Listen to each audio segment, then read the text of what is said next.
நாங்க copy copy கேக்குறதுக்கு வந்து கூப்பிடல மருமல. என்னத்தை வேணும் ஜூஸ் வேணுமோ? உங்க சொந்தத்துல கல்யாணம் அன்னைக்கு தாலி கட்டு நேரம் ஆயிட்டு நீ என் மௌனு கிளம்பணும்னு சொல்லிட்டு இருந்தியா? என்னாச்சு கிளம்பலையா? இது போகணும்னு உங்ககிட்ட சொல்லிட்டு இருந்தேன்.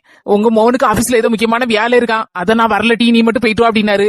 அதான் நான் மட்டும் எப்படி போவ அப்படின்னு யோசிச்சுக்கிட்டு அதான் எங்க அம்மாட்ட பேசாம மொய் கவரை கொடுத்துருமா அப்படின்னு சொல்லி சொல்லலாமான்னு யோசிச்சுட்டு இருக்கேன். சொந்தக்காரன் கல்யாண வீட்டுக்கு போக வேண்டாமா மருமல? அது என்ன ஆகும்? அவன் என்னைக்குதான் லீவ் கிடைக்கும்? தூரத்தள்ளு, நான் பேசிக்கிட்டு அவன்கிட்ட. ஏன் தம்பி கோவப்படுவாரு. மக்கா அங்க வா.